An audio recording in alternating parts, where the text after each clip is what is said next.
Chef tuh melihat lu di sini. Ya. Hire lu gara-gara ngelihat lu performance-nya di Jack Rabbit. Jadi pada saat itu Master Chef itu udah masih dengan production house namanya Fremantle yang besar tuh ya. Mereka berdua yang kerjasama untuk beli license Master Chef dan mau produksi. Tapi sebelum ini kan lu sempat yang di apa di SCBD tuh resto yang gua kesana dulu apa? Charlotte apa? Enggak dong, ini 2000. Nah ini. Oh ini Correlate 2016. Ini 2016. Jadi dari Jack Rabbit, terus kemana next? Ke sini. Langsung. Jack Rabbit dari tahun 2012 ke? Vakum dulu. Oh vakum dulu. Oke. Ngejalanin kehidupan enak. Oke. Kehidupan enak ya, dalam artian. Master Chef tahun berapa? 2011. Pertama. Oh, jadi Jack Rabbit terus Master Chef. Iya, Master Chef. Ini 2016. 2016. Ini 2016. Ini punya lu? Bukan.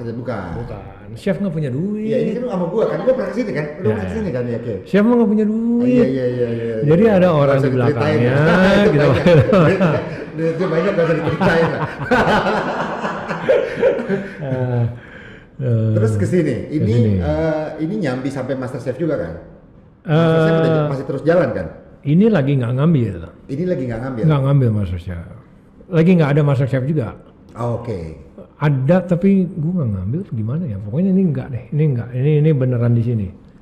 Jadi fokus di sini nih. Fokus. Ini tahun 2016. Nah ini yang susah, ini juga susah nih. Ini lebih kelihatan kan Jun, waktu gua kesana kan oh iya ini gede banget, ini emang open banget yang ini. Ini emang masaknya aja banget. Kelihatan, lu nge-cook segala macam kan kelihatan semua tuh, orang-orang bisa kelihatan semua. Ini style baru juga kan kalau di. Ya ini very open kitchen ini. Ini berapa lama di sini? Setahun ya? Nggak jalan. Sekarang susah restoran nih, harus marketing yang kuat. Nah. Makanan enak aja udah nggak spesial, bukan nggak spesial, emang nggak pernah spesial di sini mah.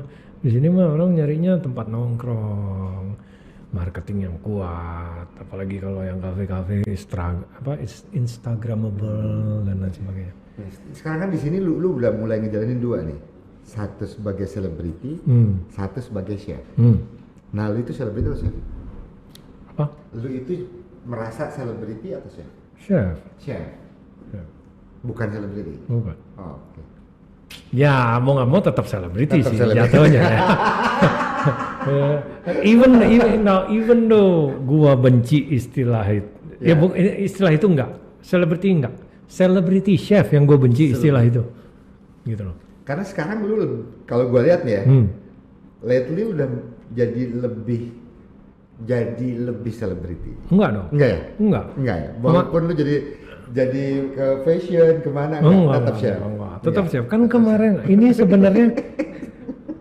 Nah itu dia. Makanya ini hidup gua tuh susah sebenarnya. Ya susah bukan berarti hidup lu enak. Iya enak hidup gua. Tapi decision yang harus gua ambil tuh nggak gampang. Oke. Contoh. 2 bulan lalu aja gue ngambil 2 kerjaan yang nggak boleh dibilang apalah hitungannya nggak ada.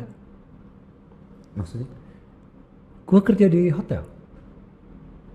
2 bulan yang lalu? Dalam 2 bulan lalu ada 2 kerjaan hotel gue ambil. Oke. Itu not as a celebrity chef loh. Itu as a professional chef loh. Dalam artian kita kerjasama salah satunya adalah hotel Alana di Sentul. Satunya lagi dengan hotel Raffles di sini. Itu selama gua di sana itu kerjaan profesional chef loh. Dari pagi sampai malam prep dan lain sebagainya dan serving layaknya restoran kelas. Ya gitu loh. Kalau ada kerjaan komit sih lo. Ya dan mohon maaf jujur-jujuran kalau mau main hitung-hitungan masukan yang kerjaan kayak gitu nggak ada hitungannya. Tapi gue tetap jalanin. Kalau gue cuma mau jadi selebriti mah ngapain gue ambil gitu, mendingan gue ngapain kayak dia mau masak bikin video masak terus dijual atau whatever gitu loh. kerjaannya sebentar dan lain sebagainya. Tapi beda karena habitat gue dalam 20 tahun lebih itu ya 20 tahun lah itu di professional kitchen gitu. Jadi gue akan selalu mau kembali ke professional kitchen selama ada kesempatan. Sebenarnya kerjaan gue banyak yang tertunda nih. Seharusnya sama, nama hotelnya apa sih? Hotel paling bagus di Puncak deh, MSK apa gitu. Ada tuh. Tuh pending karena PPKM nih. Seharusnya akhir Agustus.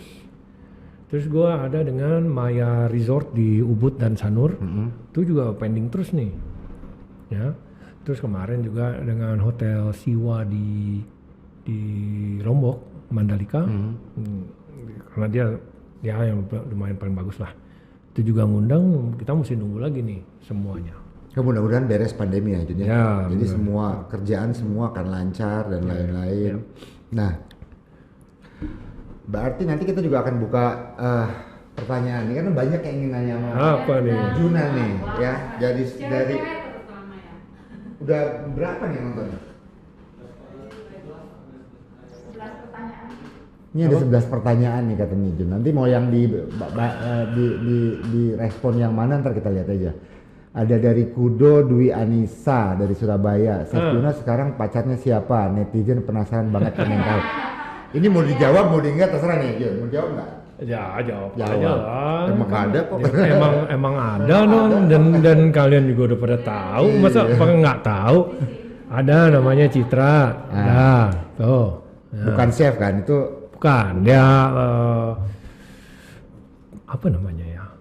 Pemusik. Ya, gue tahu lah pokoknya. Ya, pemain musik, pencipta lagu dan juga DJ gitu ya, DJ event. Gitu. Berarti kenalannya waktu acara kita lah ya. Ya, acara. Gua tahu. Nyangkutnya di situ lah, nyangkutnya. Oke, Vina Wulandari. Oh, dari budgeting, dari budgeting tim gue nih, budgeting Sinar nih. Chef mau tanya dong, ada hal atau pengalaman yang paling disesalin sama Chef Juna? Disesalin mungkin enggak ya. Disesalin mungkin enggak. Cuman memang kadang-kadang nih juga udah pernah ada yang nanya nih. Kadang-kadang ada pemikiran what if. Gitu. Jadi waktu 2012 itu gue dapat tawaran. Gue udah di Indonesia nih. Gue dapat tawaran dari Napa Valley itu Chef Masaharu Morimoto. Itu chef terkenal banget, Iron Chef Amerika, salah satu chef Jepang paling terkenal, dan dia juga Iron Chef Jepang yang pertama nih. Tahun kita kecil tuh ada Iron Chef Jepang, itu salah satunya ada dia. Memang bukan dia yang nawarin, tapi chef de cuisine-nya ya. Chef de cuisine itu artinya kepala chef di restoran dia di satu outlet. Baru buka di Napa Valley, ya Morimoto Napa. Chef CDC-nya itu dulu adalah sous chef gua, atasan gua di restoran The French Laundry, yang restoran nomor 1 di Amerika tuh. Gua tuh masih jadi cook biasa kan. Dia pindah ke situ jadi CDC. Dia perlu eksekutif sous chef, artinya orang kedua yang menjalankan operasional restoran itu. Kenapa? Karena dia jarang di restoran. Dia mesti ikut dengan si chef Masaharu Morimoto ini ke banyak culinary event di Amerika karena dia kan memang celebrity chef. Dan dia juga ada show yang namanya Iron Chef Amerika, di mana butuh 2 tangan kanan yang selalu sama dia. Jadi sering ninggalin outlet nih kasarnya. Gua ditawarin belak-belakan langsung. Nih, lu kesini deh katanya. Lu kesini dulu, terserah 2 hari 3 hari, lu lihat. Lu mau, the job is yours. Eksekutif sous chef Morimoto in Napa. Gue baru sign MasterChef season 2 dong, kampret. Lu decide untuk enggak ambil. Nggak bisa, gue udah sign MasterChef season 2 gitu loh. Baru sign. Itu yang lu sesali? Nggak sesali, tapi misalnya kalau bisa lagi balik lagi dan ada kesempatan lu ambil, lu akan ambil itu? Ada kemungkinan besar ya. Ada kemungkinan besar, yes. Karena ya bukan tidak berterima kasih dengan kehidupan gue sekarang gitu ya. Of course gue sangat beruntung, sangat berterima kasih. Semua hasilnya gue bisa nikmatin dan lain sebagainya gitu ya. Tapi dari sisi gue yang lain tuh gue selalu kitchen is my life gitu loh. What if kalau itu gue ambil dan gue terus di sana gitu. Ada lah pemikiran seperti itu. Oke, nah itu dari untuk Vina tuh. Untuk Lilik Sugianto dari Lampung, chef mau nanya dong. Kalau gua gaji udah pasti gede bang, gede lah. Enggak lah. Gaji chef di Indonesia gede nggak sih? Chef apa dulu nih? Ya, chef hotel bintang 3 sama bintang 5 ya beda dong. Ya, tapi sama chef apa? Standing alone restoran outlet sendiri gitu misalnya yang di Senopati dan lain sebagainya itu juga beda dong ya. Buka kartu aja ya. Kasarnya kalau chef Indonesia, orang Indonesia di hotel bintang 5 yang ternama lah, Four Seasons dan levelnya itu, orang Indonesia mungkin bisa sampai 50. Ya, 50 juta. Ya. Tapi kalau bule, rese nih. Banyak yang kesel langsung bule. Saya cerita gini bule banyak yang kesel. Kalau bule bisa sampai 7.000 plus housing plus kendaraan. Ya, tapi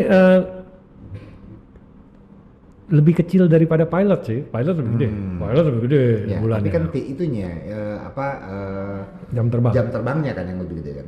Enggak juga, yang gaji juga udah gede ya. Oh iya. Ya sebelum pandemi ya, kita ngomong sebelum pandemi. Yang gaji juga udah gede. Adik-adik kelas gue cerita semua. Ditambah lagi uang terbangnya kali berapa ribu ya, iya tuh. Lebih gede lagi mereka. So ya, tapi kalau di hotel bintang 3, apa ya bintang 3 tuh Ibis gitu. Ya nggak segitulah, bahkan kurang dari setengahnya ya. Jadi semua tergantung. Oke, tuh Lili Sugianto. Nah sekarang dari Lia Inventory, Mas Juna pernah bosan nggak jadi chef? Kalau nanti udah pensiun mau berkarir jadi apa ya, chef? Oke, kalau bosen untungnya enggak ya, belum pernah bosen dan ya sekarang nih gue lagi di posisi yang enak. Dalam artian gue bisa milih kapan mau kerja, kapan mau main, kapan mau touring, masih bisa lah selipin. Ya karena memang lagi tidak megang kitchen ya. Jadi untungnya karena bisa ngaturnya jadi belum pernah bosan. Tapi kalau udah pensiun mau berkarir jadi apa? Nggak akan pensiun kali ya kalau chef. Lu tinggal buka tempat. Iya, bisa sih. Tapi maksudnya kalau nggak masak gitu ya, mungkin pengen ini kali ya, ternak sama kebun antara salah satu lah. Bercocok tanam atau ya ternak lele kayak atau ternak ikan. Iya, jangan salah loh, itu duit loh. Ya, ternak ikan sidat gitu loh ya. Yang gitu-gitu deh. Berternak dan bercocok tanam lah ya intinya. Ya. Oke, Anji Wildan, acquisition. Gini, jadi Bob Sadino. Itu tuh panutan tuh. Pendek, santai, gitu kan. Nggak usah branded tapi berisi. Chef Juna, apa yang menjadi motivasi chef sehingga sukses seperti sekarang? Nggak pernah mikirin sukses. Kalau motivasi dalam kerja, ya kembali lagi kepada tadi soal leadership, kita nggak bisa gonggong doang, kita juga harus bisa nunjukin dan buktikan ke mereka kalau kita lebih dari mereka. Ya, di situ memang mau nggak mau kita jadi lebih berisi. Dan kalau memang kita berisi dengan ilmu dan skill, kalau mikirin sukses mah repot lah. Nggak pernah gue mikirin, mau sukses, enggak. Ngejalanin aja apa yang kita bisa dengan sebaik mungkin, udah gitu aja sih. Setuju. Next. Lifestyle. Lani Chandra, Treasury, Budget, Head Office nih. Chef Yuna, apakah pernah bosan atau malas memasak? Kalau malas ya malas. Kalau malas. Chef juga manusia kan? No. Gini loh, kita yang apalagi saya orangnya perfeksionis, attention to detail, slight OCD, pokoknya ribet. Jadi kalau masak di rumah itu tidak pernah enjoy, karena kita ini diri sendiri. Masa sih gue bisanya cuma buat begini nih, kayaknya kurang ini ribet sendiri gitu loh, nggak enjoy gitu loh. Jadi nggak, to me cooking is a profession ya, jadi bukan untuk hal yang fun. Jadi kalau males ya males terus masak, apalagi di rumah. Ada tuh malesnya kalau Males di rumah, males banget. Andres S95 HO Treasury Budget. Chef Juna kalau masak makanan apa yang susah? Semua makanan sebenarnya susah-susah ya, beda-beda sih, tingkat kesulitannya beda-beda sih semua. Indonesia kan banyak yang bilang susah karena beragam macam bumbunya, perpaduannya. Bisa jadi Friends juga dengan mereka punya cara masak dengan tekniknya yang sangat susah ya, reducing dan lain sebagainya. Itu kan tidak ada textbook, itu experience. Ya.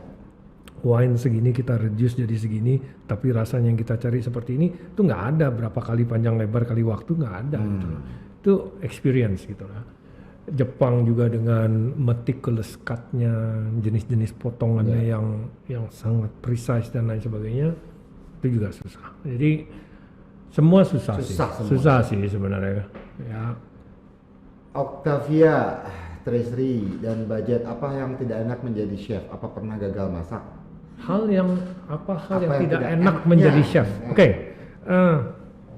Ya tanpa mengurangi rasa hormat pada polisi dan tentara dan enggak, ini benar, polisi, tentara, juga para dokter gitu ya, nakes. Chef itu tidak mengenal libur sebenarnya ya. Kita kerja di kitchen itu, professional kitchen itu ya, Valentine nggak pernah kita ngeraya, sebagai seorang chef nggak pernah ngerayain Valentine. Orang kita Valentine justru hari paling rame di restoran, kita harus di situ masak. Terus kalau di Amerika nomor 2 selain Valentine itu adalah Mother's Day. Mother's Day juga kita nggak pernah ngerayain Mother's Day makan sama keluarga atau sama ibu kita yang mesti masak di restoran, orang pada datang. Malam tahun baru di restoran, tahun baru di restoran, Natal pun di restoran. Mungkin di Indonesia juga kalau restorannya buka pada saat Lebaran juga chefnya rame, harus di situ gitu loh. Jadi yang nggak enak adalah itu ya, liburan itu tidak tentu. Kita ambil libur di mana kita bisa, itu aja sih. Ya. Oke, itu untuk pernah gagal masak, pasti pernah lah. Semua orang pernah, karena kita jadi chef tuh kan kadang-kadang mesti create menu baru. Kita punya ide. Oh, waktu itu makan di Lombok makanannya gini, punya ide, jebret, oh ini kali-kali ingredientnya kita ganti pakai ini nih, set, oh coba tapi selain digoreng kita tumis aja gitu, taunya hasilnya nggak enak, nggak pernah lah. Nah, makanya selalu ada yang namanya trial and error, ya, juga R&D kan, research and development. Oke, itu Octavia Nita. Sekarang Ayu Kartika dari Treasury and Budget. Chef Juna dengan tim masaknya apa strict juga? Skill apa yang harus dimiliki seorang chef? Tadi udah disebutin sebelumnya. Ya. Galak lah ya. Ya strict ya harus ya. Cuman kan mesti tahu tempat, kenal mereka, dan kita punya rasa bondingnya itu dulu juga harus punya. Terus skill apa chef selain masak banyak. Seorang chef justru malah saya bilang tadi 20% kali masaknya ya, lebihnya lebih ke manajemen leadership skill, employee-nya ya, cook-nya, manage bahan makanan, ya, terus quality control, scheduling, aduh banyak deh gitu yang gitu-gitu ya. People management itu penting food banget. Cost ya, food cost itu penting ya, hitung-hitungan food costing. Amelia, chef tanya dong, kenapa sih kalau di acara MasterChef itu para chefnya mukanya kok tegang terus galak-galak? Apa memang harus seperti itu atau settingan? Apa tetap keren kok acaranya? Oke, tapi tetap keren kok acaranya. Kenapa tuh chef? Kenapa mereka tuh pada tegang-tegang? Kayaknya lagunya ya sebenarnya. Kayak apa? Iya, background soundnya deh. Kita mah santai-santai aja sebenarnya. Ini background soundnya deh. Bahkan kalau dilihat yang kesini kan udah banyak ketawanya juga kan. Nah, ya, gitu. Oke, ada lagi? Oh, dua lagi. Garzcelo. Siapa saja yang membantu kamu dalam mencapai kesuksesan menjadi chef?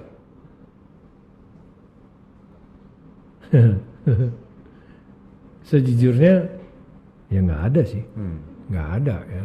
Tapi kan memang pasti yang namanya orang tua atau kakak itu kan pasti selalu support.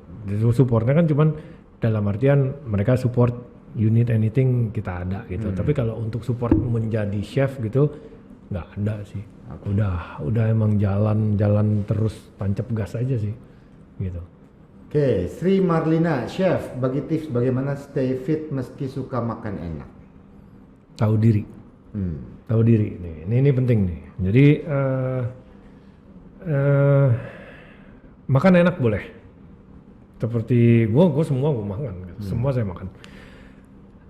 Tapi tahu diri lah. Misalnya udah 3 hari berturut-turut nih gila nih makannya daging berlemak, pasta.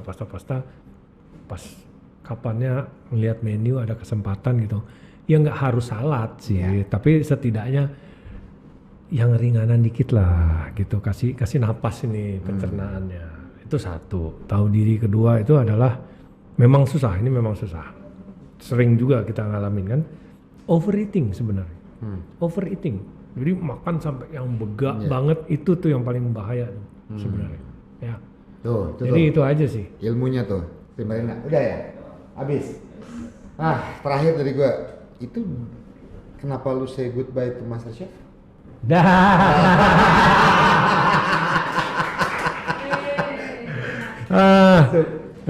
Dibuka aja deh. Apa yang terjadi? Apa yang terjadi? Yang terjadi adalah media di Indonesia zaman sekarang kurang pinter ya. Oke. Jadi netizen lah, saya aja sampai kaget sendiri. Saya sendiri tuh kaget gitu loh. Ini bisa masuk koran-koran ternama loh. Hal beginian. Loh, MasterChef season 8 sudah selesai. End of session kan sebetulnya. Season Ya, 8-nya ya. season 8-nya sudah selesai. Kita kan say thank you and goodbye. Salah kita di mana gitu loh. Bukan berarti mau berhenti dari MasterChef. Apakah nanti 9 ada apa enggak? Ya belum tahu juga. Tergantung schedule-nya masuk nggak, hitung-hitungannya masuk nggak, nanti kita ngomong lagi 9 ya kan. Tapi kalau 8 kan udah selesai, apalagi Arnold kan di Bandung, di Surabaya. Say goodbye lah, say thank you to all the crew dan lain sebagainya, karena tadinya dalam seminggu 6 hari selalu bersama di dalam satu ruangan, tiba-tiba kita udah enggak kan, goodbye and thank you. Salahnya di mana? Saya kaget, gue kaget, asli kaget tuh. Kok gini ya? Maksudnya kalau DM dari netizen mungkin masih masuk akal ya, wajar netizen perorangan gitu ya, maksudnya mikirnya enggak atau gimana gitu. Tapi begitu sampai banyak yang ngasih cuplikan dari koran, terus bahkan sampai si ini bakal menggantikan Serjuna, si ini bakal menggantikan, ya udahlah ketawain aja lah. Dan ya gue kan bukan tipe, ya lu tau lah temenan sama gue kan bukan banci kamera yang tipe klarifikasi dikit-dikit, bodo amat lah, terserah mau ngomong apa gitu. Tapi dengan itu ratingnya koran jadi tinggi kali ya, jadi si media itu. Mungkin, tapi kan di sini kalian bisa lihat sendiri, gue jawab jujur gitu loh. Ini bukan sesuatu yang gue setting gitu loh. Mereka aja buat sendiri gitu ya kan. Masalah itu nanti ratingnya jadi bagus apa enggak ya bodo amat. Sejujurnya, ini mohon maaf RCTI tahu kok. RCTI itu adalah company yang paling baik menurut gue.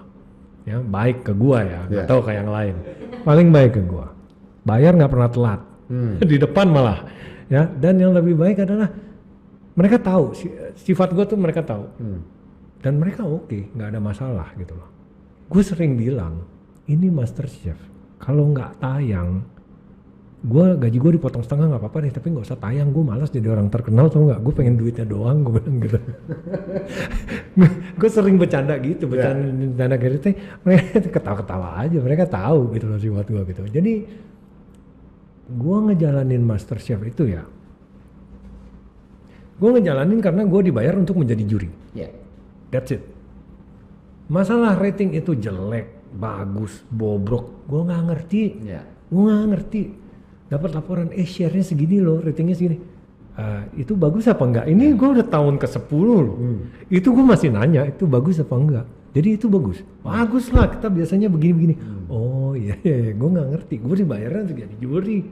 Jadi hasil olahannya itu nanti menjadikan mereka TV station nomor 1 di Indonesia atau apa, itu tentunya bersyukur. Tapi itu bukan misi dan tujuan utama gue kerja di situ gitu loh. Ya.